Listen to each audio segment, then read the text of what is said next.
Well, let's keep it going with Asia. Now, Asia's dependence on Gulf oil is now turning into a major economic vulnerability. As the energy crisis disrupts global supply chains, Asian economies are facing rising fuel prices, slowing growth, and mounting inflation pressures.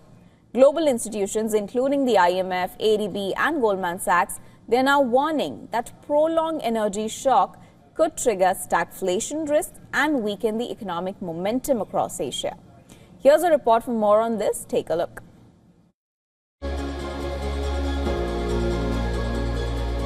Asia is beginning to feel the full impact of the Persian Gulf energy paralysis. The region, which depends on the Gulf for nearly 85% of its oil imports, is now facing severe supply disruptions.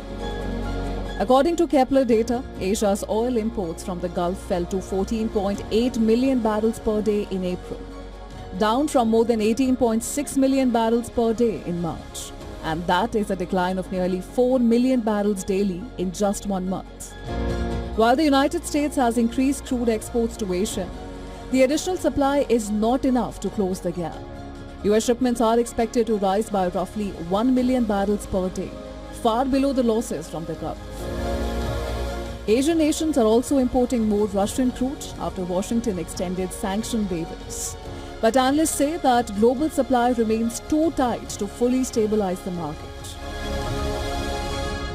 In terms of countries which will be able to withstand the crisis slightly better than the others, the United States in that regards will be insulated more than the others because the United States produces more oil, so at least physical shortage probably will not be felt in the United States, but there will be nevertheless a price spike. Asia will probably be hit hardest because the tolerance of Asian consumers for higher prices is much, much lower than in Europe. Europe will be able to afford to pay up, but again, it will come at a cost. The energy shock is forcing economists and global institutions to reassess Asia's economic outlook.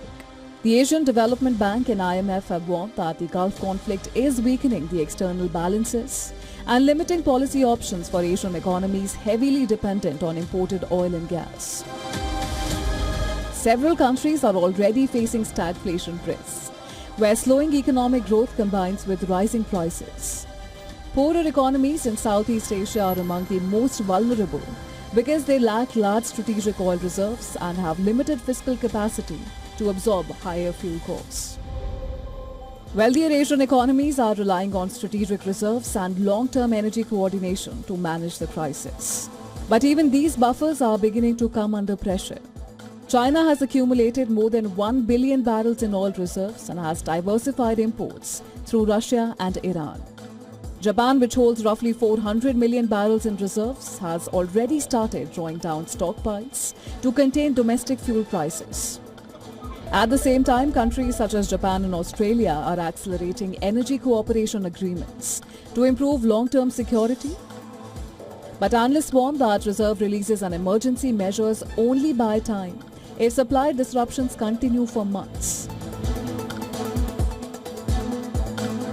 Goldman Sachs has already revised growth expectations lower for Japan and parts of Southeast Asia, questioning whether Asia's resilience so far is sustainable or simply the result of temporary buffer stock depletion.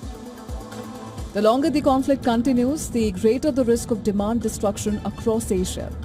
Higher fuel prices could eventually reduce industrial activity, weaken consumer spending, and slow economic growth across the region, deepening the broader global energy crisis. Business Bureau, WION World is One.